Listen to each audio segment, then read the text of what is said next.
मैं दिनेश कुमार शर्मा, सहायक आचार्य भूगोल, राजकीय महाविद्यालय शाहपुरा। आज हम विश्व के प्रादेशिक भूगोल में एशिया के प्राकृतिक वनस्पति के बारे में बात करेंगे। प्राकृतिक वनस्पति किसी भी क्षेत्र में प्राकृतिक दशाओं में उत्पन्न होने वाला एक प्राकृतिक घटक है और ये स्वयं भी किसी भी क्षेत्र में उत्पन्न होने वाले झाड़ियाँ, घासें एवं पेड़ पौधों से संबंधित होती हैं। प्राकृतिक वनस्पति को एकांकी तत्व न होकर के कई सारे प्राकृतिक घटकों पर ये निर्भर करती है, जिनमें धरातलीय उच्चावच, जलवायु, मिट्टियाँ, ये सब तत्व प्राकृतिक वनस्पति को प्रभावित करते हैं। हमने एशिया के धरातल, उच्चावच और जलवायु के बारे में अध्ययन किया है, अतः हमें प्राकृतिक वनस्पति को समझने में आसानी होगी। एशिया में पाई जाने वाली वनस्पति के कई प्रकार हैं। इनमें सबसे पहले हम आर्द्र सदाबहार वन के बारे में बात करते हैं। सदाबहार वनों से तात्पर्य उन वनों से हैं जो वर्ष भर सदा हरे रहते हैं और ये जल वनस्पति अधिक वर्षा वाले क्षेत्रों में पाई जाती हैं। एशिया महाद्वीप, विषुवतरेखीय प्रदेश एवं समीपवर्ती मानसूनी प्रदेशों में इस प्रकार की वनस्पति का विस्तार है, क्योंकि यहाँ पर अधिक मात्रा में वर्षा पाई जाती है। विषुवतरेखीय प्रदेशों में जहाँ पर वर्षा और उच्च तापमान दोनों होता है, वहाँ पर इस प्रकार की वनस्पति पाई जाती हैं। एशिया में इस प्रकार की वनस्पति के क्षेत्रों में मलाया, फिलीपींस व इंडोनेशिया के भाग सम्मिलित हैं। वहीं दक्षिणी पूर्वी एशिया में भारत का पश्चिमी घाट, असम, म्यांमार, बांग्लादेश, थाईलैंड के वे भाग जहाँ पर 125 सेंटीमीटर से अधिक वर्षा होती है, आर्द्र सदाबहार वन पाए जाते हैं। इन वनों में कई प्रजातियों के वृक्ष पाए जाते हैं, जिनमें फल फूल लगने का समय, पत्तियाँ व पुष्प लगने का समय अलग अलग समय होता है। इस कारण ये वन वर्ष भर सदा बाहर हरे भरे नज़र आते हैं।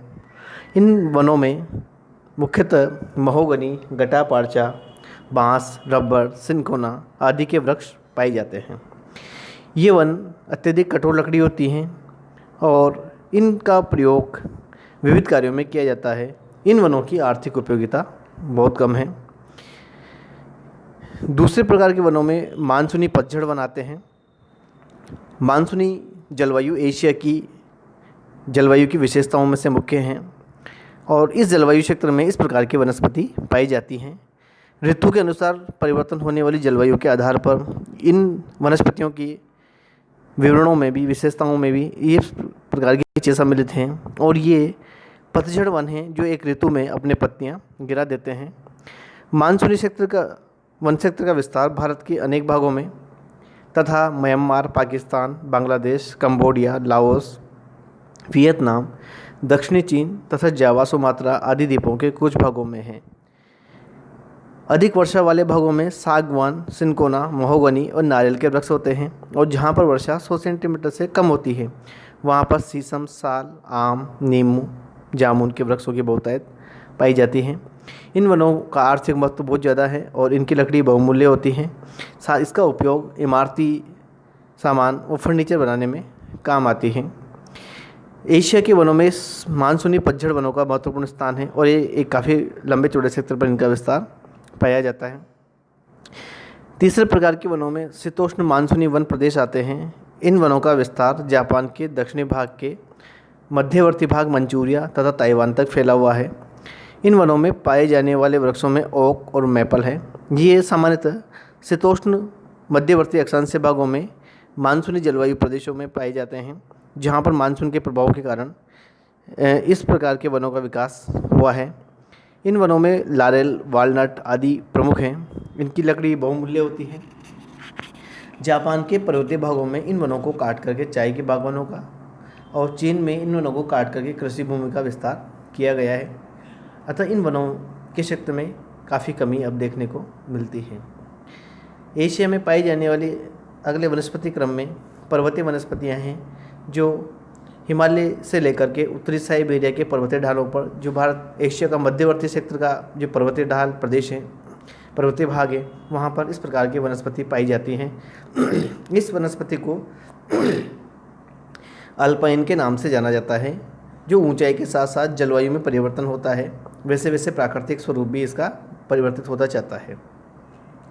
इन वनों में चीड़, देवदार जैसे नरम लकड़ी के वृक्ष पाए जाते हैं, जिनकी आर्थिक उपयोगिता और बहुमूल्यता महत्वपूर्ण है, और इसका आर्थिक महत्व लकड़ियों का बहुत अधिक है। पर्वतीय वनस्पति के क्रम में और विस्तार में और इनके स्वरूप में ऊंचाई के आधार पर परिवर्तन होता है। सामान्यतः नीचे पर्वतीय भागों पर चौड़ी पत्तियों वाले वन पाए जाते हैं, वहीं ऊंचाई बढ़ने के साथ साथ पत्तियों के आकार में परिवर्तन हो जाता है। अधिक ऊंचाई पर वनों कोणधारी वनों के रूप में इनका विकास होता है, और बहुत अत्यधिक ऊंचाई पर बहुत कुछ सामान्य घासें ही पाई जाती हैं। हिमालय पर्वतीय क्षेत्र में इस प्रकार का क्रम देखने को मिलता है, जहाँ पर नीचाई से ऊंचाई जाने पर वनस्पति के स्वरूप में काफ़ी परिवर्तन देखने को मिलता है। समशीतोष्ण घास के मैदान मध्य एशिया में स्थित हैं। यह मंगोलिया, मध्य मंचूरिया तथा साइबेरिया के दक्षिणी भागों में फैले हुए हैं। मध्य एशिया में स्थित इस वृक्ष की घास की पेटी को स्टेपी के नाम से जाना जाता है। ग्रीष्मकाल में उच्च तापमान, न्यून वर्षा, शीतकाल में न्यून तापमान व शुष्कता के कारण इस क्षेत्र में घास के अलावा अन्य वनस्पतियां होने की संभावना नहीं होती। ये घास के मैदान पशुचारण के लिए बहुत उपयोगी हैं।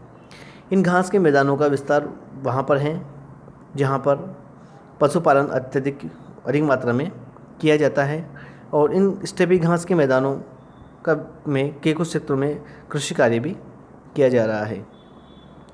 अगले वनस्पति क्रम में कोणधारी पतझड़ मिश्रित वन के रूप में पाए जाते हैं। इस प्रकार की वनस्पति मुख्यतः जापान, उत्तरी चीन, कोरिया, दक्षिणी पूर्वी साइबेरिया तथा तुर्की के पठारी भागों, पर्वतीय ढालों पर पाई जाती हैं। इन वृक्षों में नरम व कठोर लकड़ी दोनों प्रकार के वन पाए जाते हैं। कोणधारी वनों का विकास सामान्यतः उच्च अक्षांशीय भागों में पाया जाता है, और यहाँ पर इन वृक्षों का तना लंबा होता है और इनकी पत्तियां नुकीली होती हैं, जिस पर जलवायु के प्रभाव के कारण हिमपात का प्रभाव नहीं होता है, और ये इनकी पत्तियां चिकनी होती हैं। मिश्रित सदाबहार व पतझड़ वन पूर्वी एशिया में सामान्यतः तापमान तथा पर्याप्त वर्षा, मानसूनी वर्षा वाले भागों में चौड़ी पत्ती वाले सदाबहार वन पाए जाते हैं।